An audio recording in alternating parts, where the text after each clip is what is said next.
हमारे आपके सबके ऊपर जिनकी परम कृपा छत्र छाया बनी हुई है, ऐसे परम पूजनीय प्रातस्मरणीय श्री दत्तदास जी महाराज, जिनके पावन सानिध्य में ऐसा प्रेम रस और ऐसा भाव रस बरस रहा है दत्त धाम में, जिसका वर्णन नहीं किया जा सकता। वो अनुभव का ही विषय है। जैसे मिष्ठान का रस वर्णन कर दिया जाए, खीर कैसी मीठी है, इसका कितना भी वक्तव्य आप देते रहो, गन्ने जैसी मीठी है, चीनी जैसी मीठी है, शक्कर जैसी मीठी है, गुड़ जैसी मीठी है, लेकिन सुनने वाले की जीभ मीठी नहीं होगी जब तक वो स्वयं पा नहीं लेगा। ऐसा ही दत्त धाम का रस है। हम अन्य कथाओं में भी यहाँ के बारे में बोलते रहते हैं और यहाँ की कथा में भी बोलते हैं, पर लोग बाग कहते हैं जब मिलते हैं, आप महाराज जी वहाँ नासिक दत्त धाम की कथा की चर्चा कर रहे थे, हमें भी एक बार आना है, कैसा लगता है वहाँ? मैंने कहा बस यही मत पूछो, ये तो आके पता चले। वहाँ पहुँच के ही उसका अनुभव किया जा सकता है, वहाँ रह कर के ही उसका अनुभव किया जा सकता है, क्योंकि वो वर्णन का विषय नहीं। प्रेम स्वरूप कैसा होता है, ध्यान से सुनिएगा।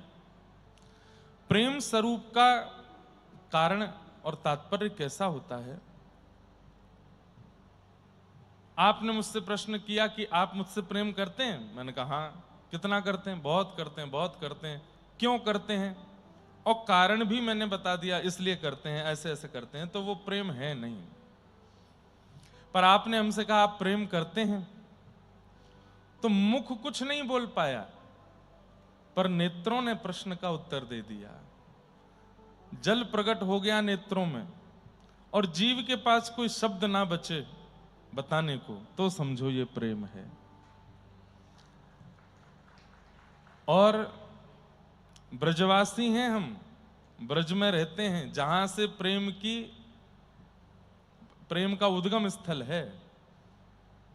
प्रेम को प्रमुख वही वृंदावन धाम, प्रेम को प्रमुख वही वृंदावन धाम, प्रेम ही ते पायो श्याम रसिया ने नाम। ओ प्रेम ही ते पायो श्याम रसिया ने नाम। याय जाने कहाँ गवार, याय जाने कहा गवार, प्रेम ने दिया की सदा उल्टी बहे धार, कौन पावे या को पार, प्रेम ने दिया की सदा उल्टी बहे धार। वो प्रेम का प्रधान स्थान वृंदावन, जहां से हम आते हैं। बाहर के लोगों को अनुभव नहीं हो पाएगा, लेकिन वृंदावन ब्रजवासियों को जो प्रेम का अनुभव होता है, वो वैसा प्रेम दुनिया में कहीं है ही नहीं। ब्रजवासी को व्रज में ही सुख मिलता है, व्रज में ही प्रेम मिलता है। व्रज जैसा प्रेम पूरी दुनिया में खोजे से नहीं मिलता उसको। हम बहुत बड़ी बात नहीं बोल रहे हैं, वास्तविकता बोल रहे हैं। पर ब्रजवासी को भी यदि व्रज जैसा प्रेम और उस प्रेम की सुगंध और सब गुणों से युक्त बिल्कुल निस्वार्थ प्रेम यदि इस ब्रजवासी को कहीं अनुभव हुआ, तो व्रज के अतिरिक्त दत्त धाम में हुआ। आज बताओ, मैंने ही सुबह कल कथा में कहा था कि सुबह सप्तऋषि पूजन होगा, सब आना। हमें भी था, देखेंगे कोई सप्तऋषियों के सुंदर प्रतिमा होंगी, हैं? हाँ हैं, तो हम प्रतिमा ही हैं। पलस्कर गुरु जी कह रहे हम प्रतिमा नहीं है ऋषि की। पर मेरे मन में ऐसा था कि संभवतः कल रात में भी देखे वो, तो मुझे लगा यहाँ पे सप्त ऋषियों की बढ़िया जो है अचल मूर्ति विराजेगी, सचल नहीं, अचल मूर्ति विराजेगी। उसका पूजन देखते हैं कैसे कुछ नया विधान होगा। और ये तो मुझे पता था कि कुछ नया तो होगा ही होगा, पर ये नहीं पता था कि सप्त ऋषियों में एक मैं भी ऋषि हूं, उसमें मेरा भी पूजन होगा। ये तो मुझे नहीं, बिल्कुल अनुभव में नहीं, अंदाजा ही नहीं था। जब सुबह आके मैं देखा, मैंने कहा हम ऋषि हैं। तो फिर जब वहां बैठे और उसके बाद आज पहली बार अनुभव किया कि पंचामृत से नहाने में ठाकुर जी को कितना आनंद आता होगा। जब दही पड़ती है, घी पड़ती है और फिर बालों से वो निकलती नहीं है। ठाकुर जी भी कह रहे थे आज दत्त प्रभु सामने खड़े खड़े मानो प्रसन्न हो रहे थे, अब आयो आनंद, ऐसे हमको पंचामृत में नहवाते हो। आज चलिए वो सब तो एक विषय था, लेकिन प्रेम मैं वर्णन नहीं कर सकता। हमारे महाराज जी मौन रहते हैं, अस्पर्श रहते हैं, एक तपस्वी जैसा जीवन है आपका। लोग सोचते हैं कि प्रेम करना केवल वही जानते हैं जो गृहस्थाश्रम में रहते हैं, जिनके पत्नी बच्चे परिवार सब कुछ हैं, उन्होंने प्रेम का आस्वादन किया होता है। भागवत जी में आत्मदेव भी रो रहे थे त्यागी के सामने, आप क्या जानो गृहस्थाश्रम का कितना अच्छा आनंद होता है। पर आज हमने अनुभव किया, जो प्रेम महाराज जी ने प्रकट किया है, हर दिन ही कुछ नवीन होता है। लेकिन आज जो अनुभव किया, और उस अनुभव में भी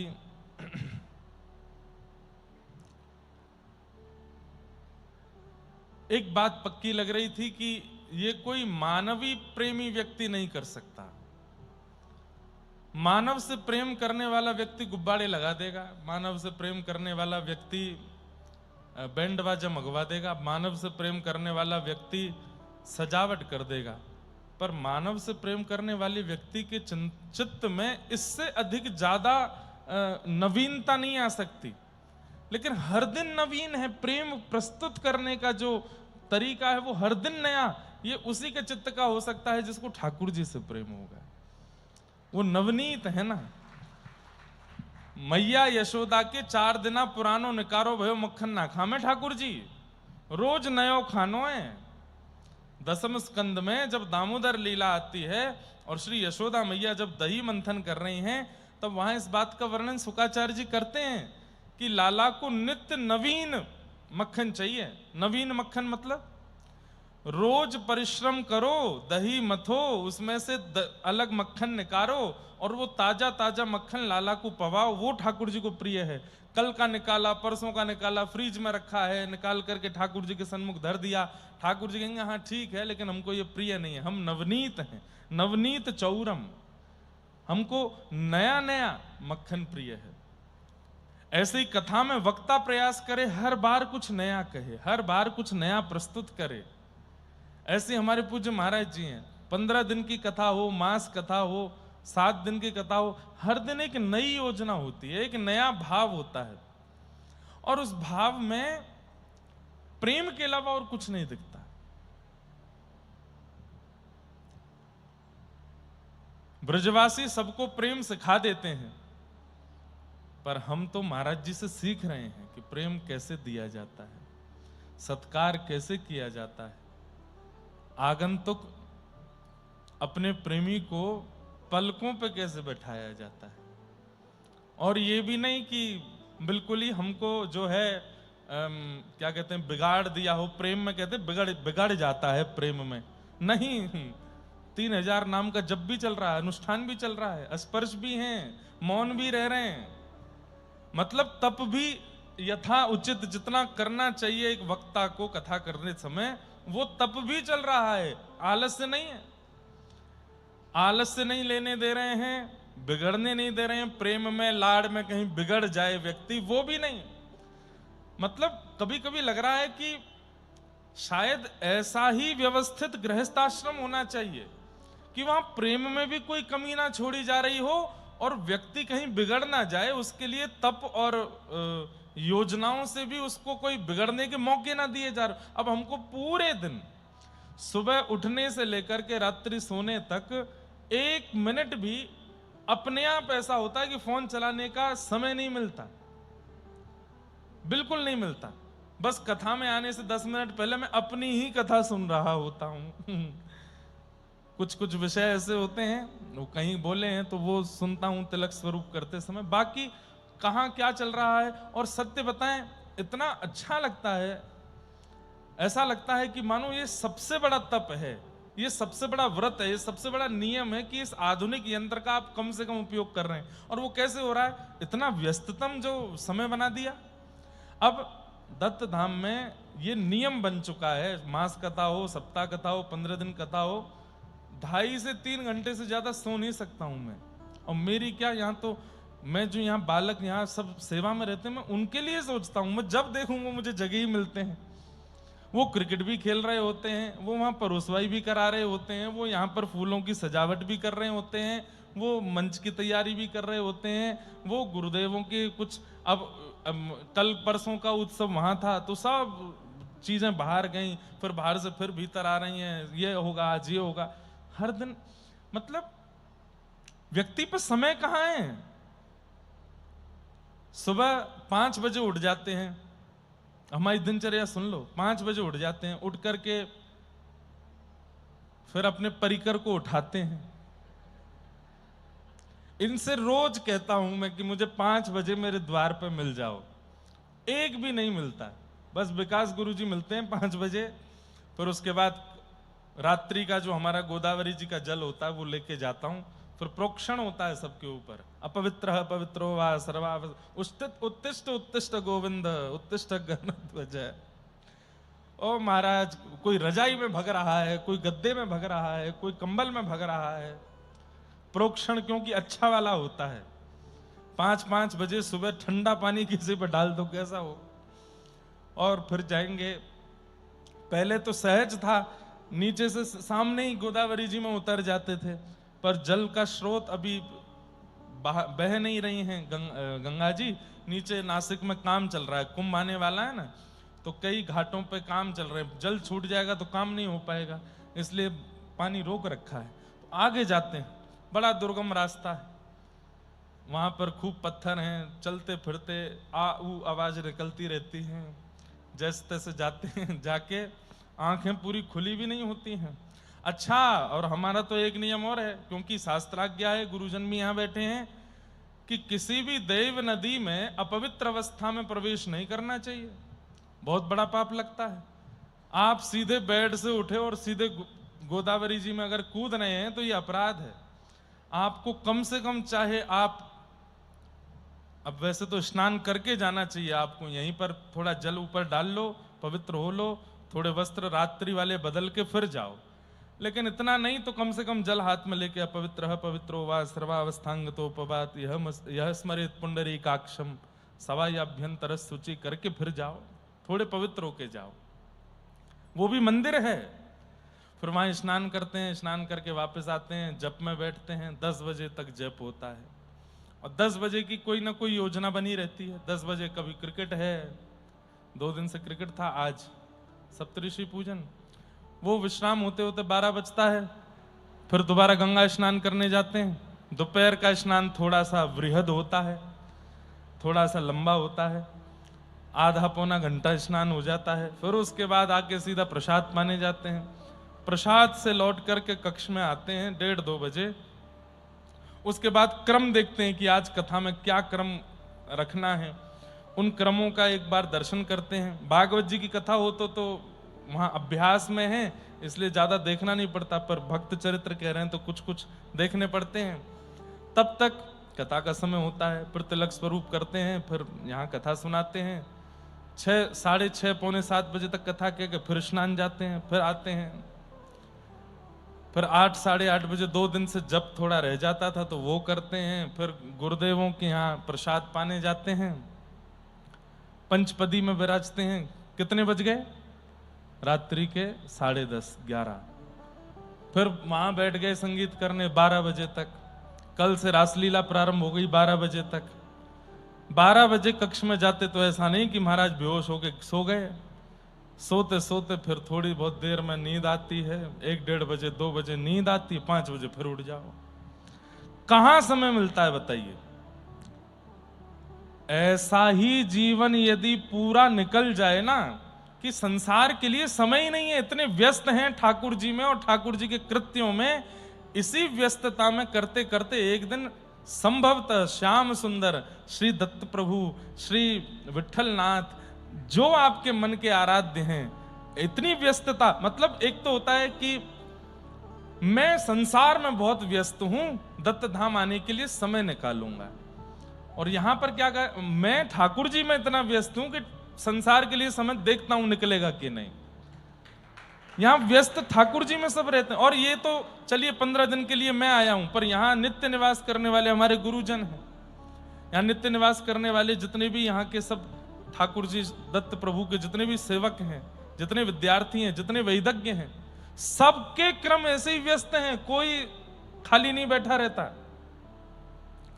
और तब समझ में आता है कि इसे कहते हैं हरिस्मरण, कि 24 घंटे में से केवल, अब मैं कह सकता हूं, दत्त धाम आके मैं कह पाता हूं कि 24 घंटे में से केवल 4 घंटे हैं मेरे पास जिसमें मुझे स्नान करना है, सोना है, भोजन करना है, फोन देखना है, घर वालों से बात करनी है, आदि आदि जो भी है। बाकी के पूरे 20 घंटे ठाकुर जी को समर्पित रहते हैं दत्त धाम में। ऐसा पूरा जीवन हो जाए तो ठाकुर जी मिल जाएंगे। पर ये भी कह दूं, यहां के मोड़ से जैसे ही राइट टर्न लोगे ना नीचे जाके, और वो रोड दिखने लगेगा त्र्यंबक नासिक वाला, उस पर पहुंचते ही कोई नियम नहीं चलेगा आपका, वहां कर ही नहीं पाओगे। आप यहां से जाने के बाद कितना भी सोच लीजिए, मास कथा में हम सब ने नियम लिया था, जितने भी यहां रहते थे, हम ये ऐसे ही रहेंगे, ऐसे ही रहेंगे, कुछ नहीं हो पाया। फिर सप्ताह के लिए आए पिछली साल, फिर दोबारा नियम, अब ऐसे ही रहेंगे, नहीं हो पाए। अब की बार हमने नियम लिया ही नहीं, क्योंकि हमें पता हम हो ही नहीं पाएंगे। यहां क्यों होते हैं? क्योंकि हमारे महाराज जी यहां सामर्थ्य प्रदान करते हैं। संसार में वो सामर्थ्य हम लोगों में रहती नहीं है वो करने की। सामर्थ्य का अपना बल होता है, वातावरण का अपना बल होता है। यहाँ सबके मुख पर दिगंबरा, किसी के मुख पर जय श्री कृष्ण, किसी के मुख पर जय श्रीमन नारायण, राधे राधे, सब भगवान नाम में तल्लीन है। इसलिए वातावरण इतना शुद्ध पवित्र, भगवान नहीं करे, कभी नहीं करें, कभी नजर नहीं लगे, सदा ऐसे ही चलता रहे दत्त धाम का नियम, और हम आते रहे। हमको बहुत लोग बोल देते हैं, क्या आपको ऐसा वहां अनुभव होता है? फिर वही कहूंगा, बताने वाला शब्द ही नहीं है, कैसे बताऊं मैं, आके अनुभव कर जाओ। और उसमें भी एक और बात है, कोई आ भी गया यहां पर तो यहां टिकना बड़ा मुश्किल काम है, सब नहीं रह पाएंगे। और एक और बात कहूं, निस्वार्थ भाव से यहां रहना, और वो भी निस्वार्थ भाव से। निस्वार्थ भाव से मतलब उसके पीछे कोई अभिलाषा नहीं है, बस दत्त प्रभु के चरणों में बैठे, अपने आराध्य का स्मरण कर रहे हैं, नित्य कर्म कर रहे हैं, और बस। एक और चीज हुई है, आज कितने दिन हो गए कथा शुरू हुए? पांचवा दिन है आज। 5 दिन से हमने पैसे का स्पर्श नहीं किया। लक्ष्मी तो सबके ऊपर विराजमान ही है, लेकिन धन का स्पर्श नहीं किया है 5 दिन से। किया है आप लोगों ने? 1 रुपया भी ना, हो ही नहीं सकता। लक्ष्मी का, धन का स्पर्श नहीं हुआ है।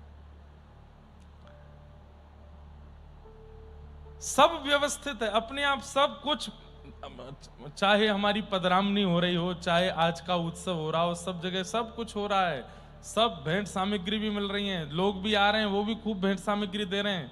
पर इन स्वच्छंद हस्तों से जो नित्य लक्ष्मी स्पर्श होता है वो नहीं हो रहा है। अब लक्ष्मी बार बार कहूंगा तो कहीं कहीं अटपटी लगती है बात, पर धन स्पर्श नहीं हो रहा है।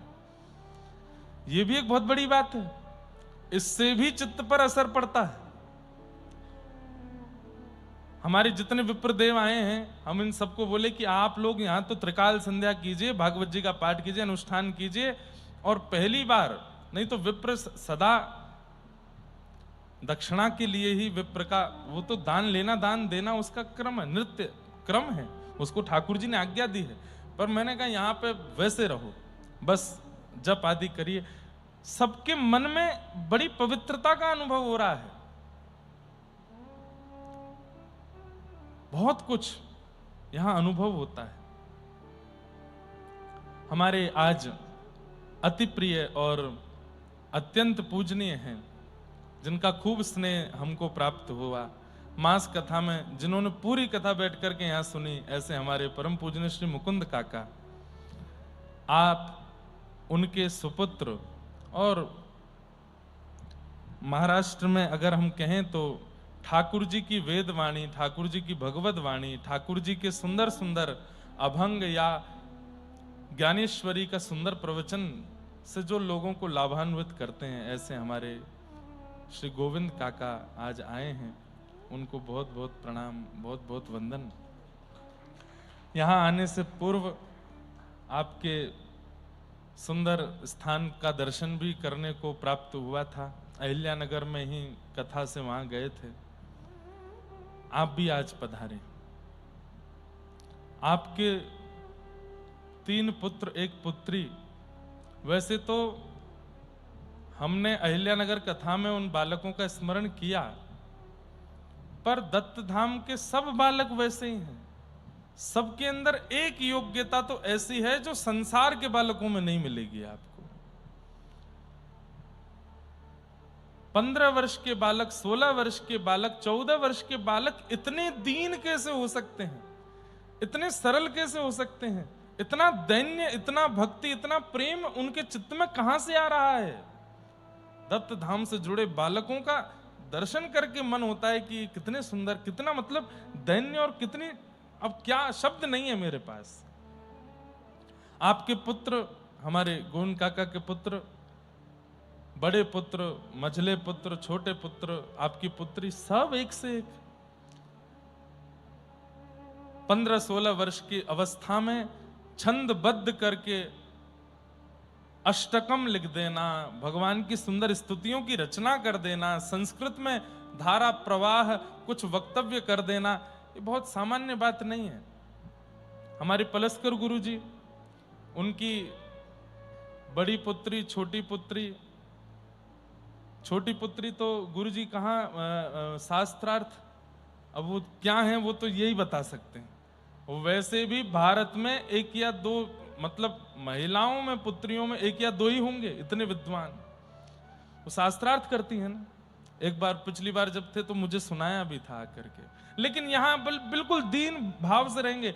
हमारे उत्तर भारत में अगर ऐसे बालक चले जाएं और धारा प्रवाह यदि मथुरा, वृंदावन, दिल्ली की गलियों में संस्कृत के शब्द बोल दें, तो महाराज सबसे पहले तो मीडिया पीछे लगे, उसके बाद सरकार पीछे लगे, उसके बाद बड़े बड़े उद्योग पीछे लगे। बोले वाह भैया, इतने आधुनिक बालक, ये कहां हैं। लेकिन यहां सब बड़े दीन हैं। वो बिल्कुल ऐसा प्रतीत नहीं होने देंगे अपने स्वभाव व्यवहार से कि उनके अंदर विद्या है, उनके अंदर कोई गुण है। और ये बहुत बड़ा रक्षण है बंधुओं। कोई बहुत धनवान है, वो अपने धन को तिजोरी में ही रखेगा। ऐसा नहीं है कि किसी के पास में अगर करोड़ों की मणि है तो वो अपने घर के बाहर लटका दे उसको कि देखो मेरे पास ये मणि है। आजकल संसार के लोग यही कर रहे हैं, अपने गुण का प्रदर्शन। लेकिन दत्त धाम में आकर के देखिए, सबके हृदय तिजोरी में उनके गुण चुपचाप धरे हैं।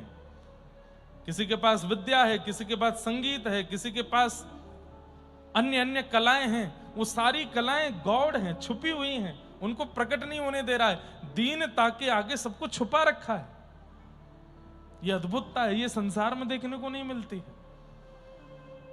संसार में व्यक्ति गुणी होते ही उसका प्रदर्शन कर देता है। दत्त धाम का प्रत्येक बालक अगर सोशल मीडिया अकाउंट बना ले और अपने नित्य का कुछ अपना गुण प्रदर्शित करने लगे, लाखों करोड़ों में फॉलोअर इनके हो जाएंगे। एक से एक गुणी बालक हैं यहां पर।